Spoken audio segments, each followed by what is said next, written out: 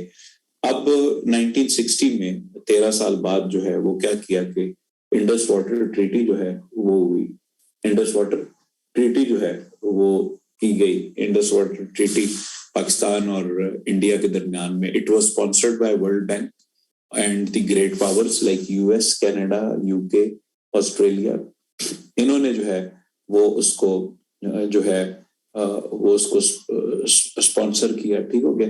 Indus water کی جو وہ تھی ٹریٹی کو, اور 3 ملک جو ہے 3 دریاؤں کا پانی جو ہے وہ ان کو ملا, اور 3 دریاؤں کا پانی جو ہے وہ پاکستان کو ملا. اب یہ جب انڈس واٹر ٹریٹی جو ہوئی, انڈس واٹر ٹریٹی سے ایک اور فائدہ یہ ہوا. ایک تو اس کے ٹریٹی کے مطابق دونوں سائڈوں سے انڈس واٹر کمیشن جو بنا, تو اس کے لیے کمشنرز اپوائنٹ کیے گئے. ایک کمشنر انڈیا کی طرف سے اور ایک کمشنر جو ہے وہ پاکستان کی طرف سے جو ہے وہ اپوائنٹ ہوا. اب ان کمشنرز کا کام کیا ہے؟ دے میٹ فریکوینٹلی جو واٹر کمشنرز ہیں دے میٹ فریکوینٹلی, اور جب یہ ملتے ہیں Indus water commissioners, when they meet تو دے ڈسکس دا میوچل جو انٹرسٹ کے ایشوز ہوتے ہیں ان کو جو ہے وہ ڈسکس کرتے ہیں. اب اس سے ایک اور کیا پاکستان میں ڈیولپمنٹ ہوئی, اور وہ تھی ہائیڈل انرجی کی جو ڈیولپمنٹ ہے وہ ہوئی. ٹھیک ہو گیا. ہائیڈل انرجی کی جو ڈیولپمنٹ ہے وہ پاکستان میں ہوئی. ٹھیک ہو گیا. انڈس واٹر ٹریٹی کے بعد, کیونکہ اس کے بعد جب یہ 3 دریاؤں کا حق ہمیں ملا اور 3 ان کو ملا, تو اس سے کیا ہوا کہ اس سے پاکستان میں تربیلا ڈیم کے اوپر کام ہوا. اس کے بعد جو ہے پاکستان کے اوپر منگلا ڈیم میں کام شروع ہوا. تو Pakistan is in dire need of energy, cheaper energy اور ان انٹرپٹیڈ انرجی. تو یہ جو ہے وہ ہمیں ضرورت ہے. ٹھیک ہو گیا. تو یہ ایک امپورٹنٹ ایسپیکٹ ہے. ٹھیک ہو گیا کہ ہمیں چیپر انرجی کی ضرورت ہے, اور اس کے اوپر ڈیمز بنائے گئے. اب ایک اور جو ڈیولپمنٹ ہوئی, that was the Tashkent accord. Tashkent accord جو ہے وہ ہوا پاکستان اور تاشقند اکارڈ ہوا پاکستان اور انڈیا کے درمیان میں, and it was sponsored by Tashkent accord جو ہے it was sponsored by former USSR. یہ فارمر USSR نے جو ہے یہ تاشقند اکارڈ جو ہے وہ اسپانسر کیا. اینڈ واٹ واز دس, یہ کیا تھا تاشقند اکارڈ؟ تاشقند اکارڈ جو ہے یہ پرائمریلی یہ پوسٹ 1965 کے وار کی ڈیولپمنٹ تھی. پوسٹ 1965 کے وار کی ڈیولپمنٹ تھی, یعنی 65 کی لڑائی کے بعد امن کی بحالی کیسے ہوگی, یہ بنیادی طور پہ جو ہے تاشقند اکارڈ کا نیریٹو تھا. اور یہ it was sponsored by USSR, it was signed by Lal Bahadur Shastri. یہ لال بہادر شاستری اور پریزیڈنٹ ایوب خان نے جو ہے یہ سائن کیا یہ معاہدہ دونوں کے درمیان میں. ٹھیک ہو گیا. یہ پیکٹ جو ہے وہ سائن ہوا دونوں کے درمیان میں. اب اس کا جو بنیادی 9 پوائنٹس تھے, اس کے 9 پوائنٹس اس تاشقند اکارڈ کے, اور اس کا جو بنیادی مقصد تھا وہ امن کی بحالی جو ہے وہ کیسے ہوگی. امن کی بحالی جو ہے وہ کیسے ہوگی. امن کی بحالی جو ہے وہ کیسے ہوگی. ٹھیک ہو گیا. امن کی بحالی جو ہے وہ کیسے ہوگی ان 2 ملکوں کے درمیان میں. ٹھیک ہو گیا. امن کی بحالی کیسے ہوگی ان 2 ملکوں کے درمیان میں. تو یہ بیسیکلی جو ہے وہ تاشقند اکارڈ کا بنیادی جو تاشقند اکارڈ کا نیریٹو تھا وہ کہ پیس ٹائم پہ کیسے ریٹرن کیا جائے, جو علاقے دونوں نے ایک دوسرے سے کیپچر کیے ہوئے تھے اس کو کیسے واپس کیا جائے, پیس ٹائم پہ ریٹرن کیسے کیا جائے, پوسٹل سروس کیسے بحال کی جائے, ٹیلی گرام کیسے بحال کیا جائے, ٹیلی فون سروس کیسے بحال کی جائے, بینکنگ, ٹریڈ, کامرس کیسے بحال کی جائے, وغیرہ وغیرہ. یہ ساری چیزیں اس میں انکلوڈ ہوئی تھیں. بٹ یہاں پر ایک سیڈ انسیڈنٹ ہوا. دی سیڈ انسیڈنٹ واز کہ لال بہادر شاستری جو ہے ان کی نیچرل ڈیتھ ہوئی یہاں پر اگلے روز. تو یہ تھی تو شاستری کی نیچرل ڈیتھ, لیکن یہاں سے ایوب خان صاحب کی جو ایک میں کہوں گا کہ جو ان کی سیاسی ایک جو ان کی جو سیاسی زوال ہے یا سیاسی ڈیتھ ہے وہ ان کی جو ہے وہ یہاں سے سٹارٹ ہو گئی. ٹھیک ہو گیا. ایوب خان کی جو سیاسی ان کی جو سیاسی ان کی جو ان کی زوال تھی وہ یہاں سے جو ہے وہ تاشقند سے شروع ہوئی, because anti Ayub Khan lobbied against Ayub Khan, اور انہوں نے کہا کہ یہ اس طرح کا معاہدہ کر کے کشمیر کا ایک انٹرنیشنل ایشو جو ہے جو یو این کی سیکیورٹی کاؤنسل پہ پینڈنگ ہے اس کو جو ہے وہ آپ نے ایک لوکل لیول کا ایشو, بائی لیٹرل ایشو جو ہے وہ اس کو آپ نے بنا دیا ہے. تو this went against president Ayub Khan, اور یہاں سے ان کا جو ہے وہ پولیٹیکل ڈکلائن جو ہے وہ کافی پھر تیزی سے جو ہے وہ ہمیں نظر آتا ہے. ایوب خان صاحب ایک ریفارم اورینٹیڈ آدمی تھے. ہی لائک ڈیولپمنٹ, ان کے وقت میں کافی ڈیولپمنٹ ہوئی, اکنامک ڈیولپمنٹ میں تیزی آئی, اکنامک ڈیولپمنٹ میں جو ہے وہ تیزی آئی. ٹھیک ہو گیا. اور فار انسٹنس آپ دیکھیں کہ 60s میں جب ابھی پاکستان کو بنے ہوئے تقریباً 13 برس ہوئے تھے, تو انہوں نے اسپیس کی ریسرچ کا ایک ادارہ ان کے وقت میں بنا اسپارکو کے نام سے, اور اسی طرح انہوں نے کچھ جو ہے پولیٹیشینز کے اوپر کچھ پابندیاں لگانے کا قانون لے کر آئے. اس کے علاوہ ان کے وقت میں براڈ کاسٹنگ جو ہے یعنی ریڈیو جو ہے آج بھی دنیا میں سب سے جو افیکٹو میڈیم ہے دیٹ از ریڈیو. تو ریڈیو کو as a medium of communication جو ہے ایک ریڈیو کو جو ہے وہ پھر ریڈیو کو ایک افیکٹو میڈیم آف کمیونیکیشن کے طور پہ ڈیولپ کرنے میں جو ہے اس میں انہوں نے جو ہے وہ ایک کردار جو ہے وہ ادا کیا, اور براڈ کاسٹنگ کو جو ہے وہ ڈیولپ کیا. ان کے وقت میں براڈ کاسٹنگ جو ہے دیٹ واز پیٹرنائزڈ, اور broadcasting was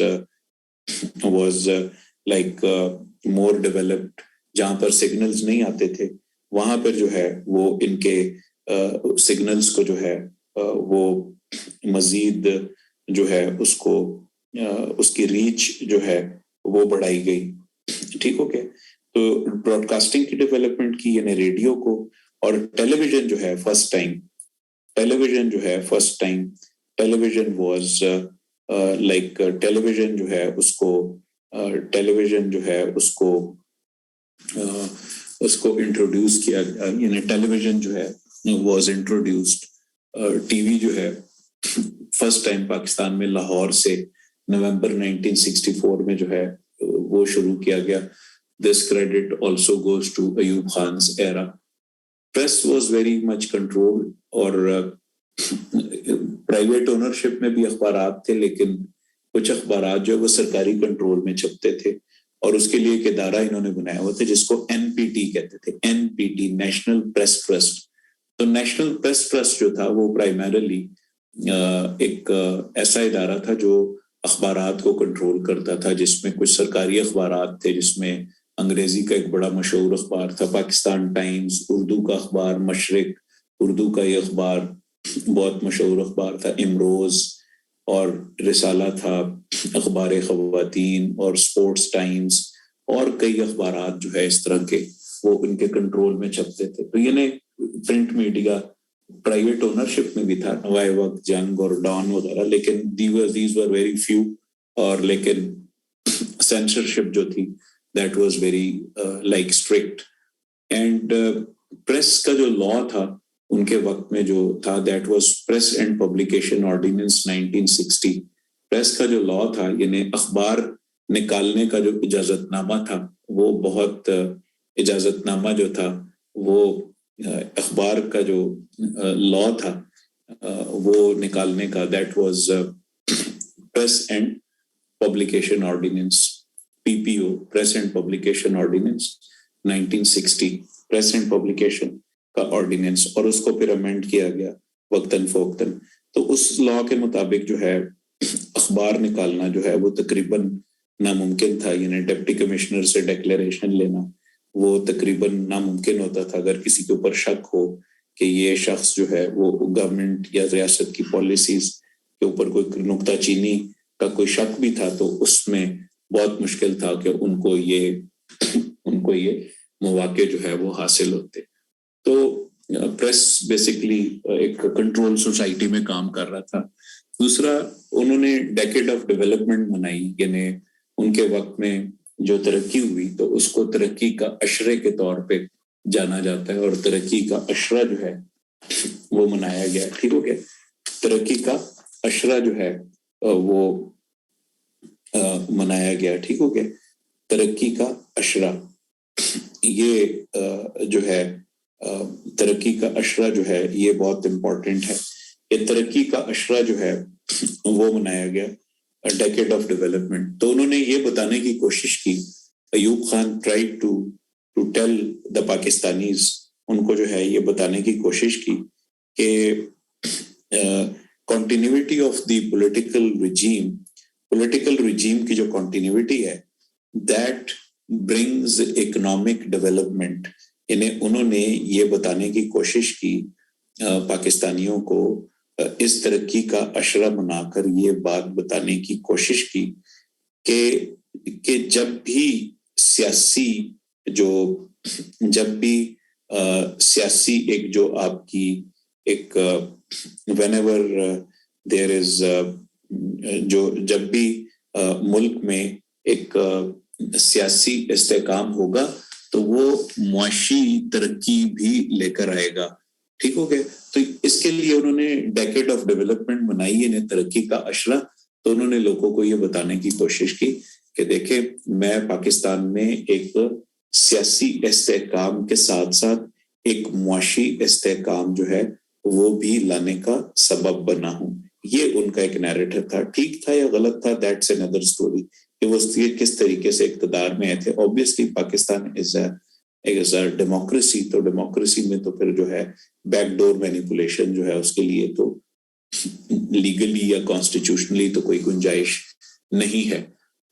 then Ayub Khan, جس طرح میں نے کہا کہ he was an enlightened man اور ایک روشن خیال آدمی تھے, تو ان کا اس جو ہمارا ریجن ہے اس میں وہ ایک ان کی ایک جو آپ کی ہے نا جی پاپولیشن کنٹرول. آج بھی آپ دیکھیں تو پاکستان اس وقت دنیا کی 5ویں بڑی آبادی ہے. پاکستان از دا 5th largest population on the earth.